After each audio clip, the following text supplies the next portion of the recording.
Pertempuran Ambarawa merupakan salah satu pertempuran penting dalam sejarah perjuangan kemerdekaan Indonesia.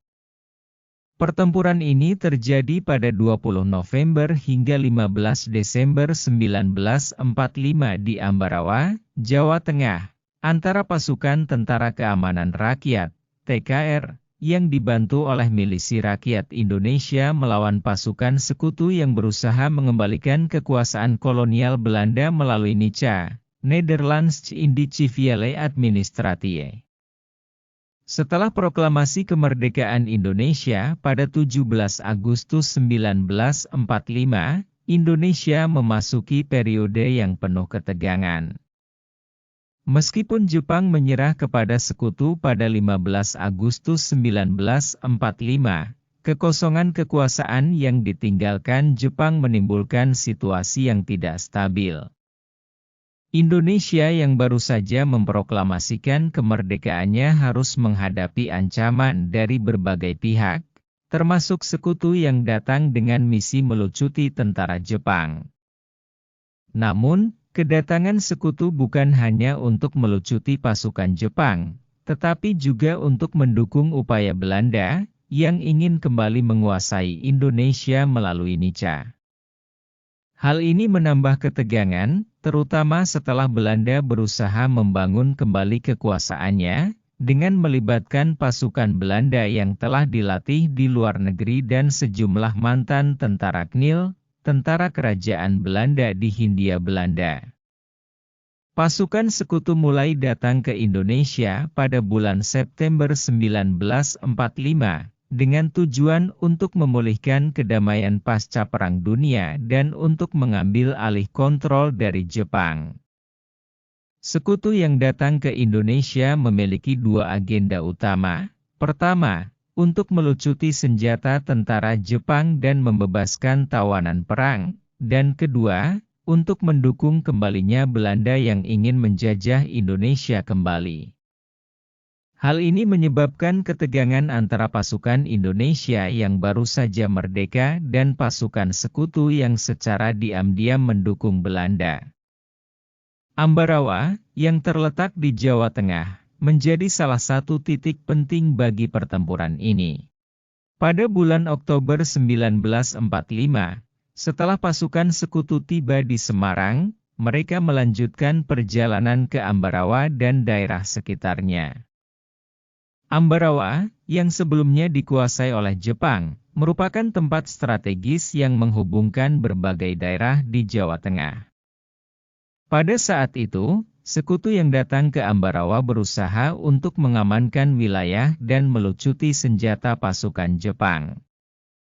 Namun, dalam proses ini, mereka juga membebaskan tawanan perang Belanda dan KNIL yang sebelumnya ditahan oleh Jepang. Tindakan ini menciptakan ketegangan yang lebih besar karena pasukan sekutu membekali kembali pasukan KNIL, yang kemudian kembali aktif sebagai tentara Belanda di Indonesia. Selain itu, beberapa tindakan provokatif dilakukan oleh pasukan sekutu, seperti perampasan harta milik rakyat dan penangkapan tokoh-tokoh nasionalisme. Tindakan-tindakan tersebut memicu perlawanan dari rakyat Indonesia. Di wilayah Ambarawa, pasukan TKR, Tentara Keamanan Rakyat, yang dipimpin oleh Letkol Isdiman, bersama dengan milisi rakyat, bersiap untuk melawan pasukan sekutu yang semakin memperlihatkan niat kolonialnya. Meskipun jumlah pasukan Indonesia jauh lebih sedikit dibandingkan pasukan sekutu, semangat perjuangan dan keinginan untuk mempertahankan kemerdekaan membuat rakyat Indonesia rela berjuang habis-habisan.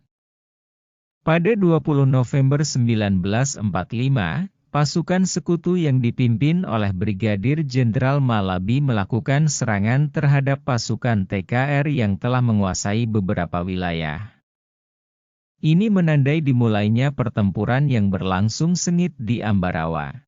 Persiapan pasukan Indonesia dalam pertempuran Ambarawa sangat penting, mengingat tantangan besar yang dihadapi, baik dari segi persenjataan, jumlah pasukan, maupun dukungan logistik. Meskipun pasukan Indonesia dalam hal ini Tentara Keamanan Rakyat, TKR, dan milisi rakyat masih dalam tahap pengorganisasian setelah proklamasi kemerdekaan, mereka harus siap menghadapi pasukan sekutu yang datang dengan persenjataan lengkap dan pengalaman militer yang lebih matang. Setelah gugurnya Letkol Isdiman pada 20 November 1945, Kolonel Sudirman yang menjadi komandan TKR di Jawa Tengah segera mengambil alih kepemimpinan. Salah satu langkah pertama yang diambil oleh Sudirman adalah memperbaiki struktur dan mengorganisasi pasukannya dengan lebih sistematis. Kolonel Sudirman membagi pasukannya ke dalam beberapa unit kecil untuk memudahkan mobilitas dan memaksimalkan taktik gerilya.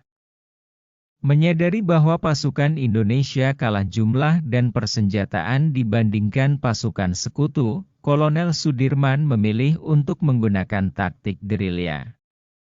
Taktik ini memanfaatkan medan pegunungan dan hutan di sekitar Ambarawa, yang memberikan keuntungan bagi pasukan Indonesia yang lebih kecil dan kurang dilengkapi dengan persenjataan berat.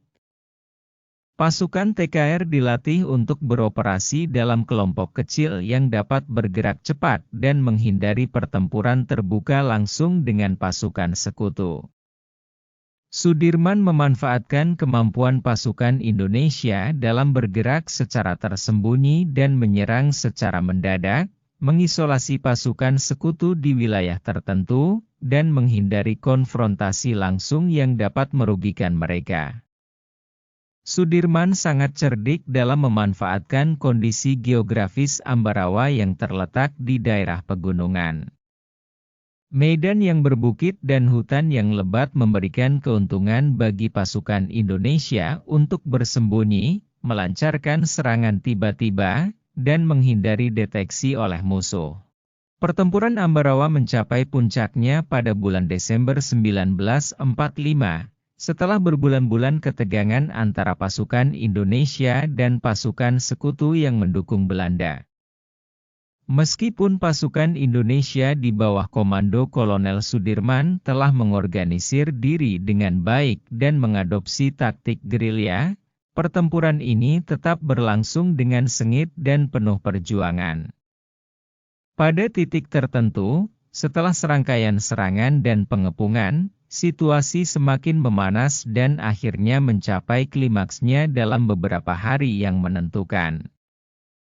Setelah sekian lama terjadi pertempuran sporadis, pasukan sekutu yang dipimpin oleh Brigadir Jenderal Malabi semakin memperkuat posisi mereka di sekitar Ambarawa.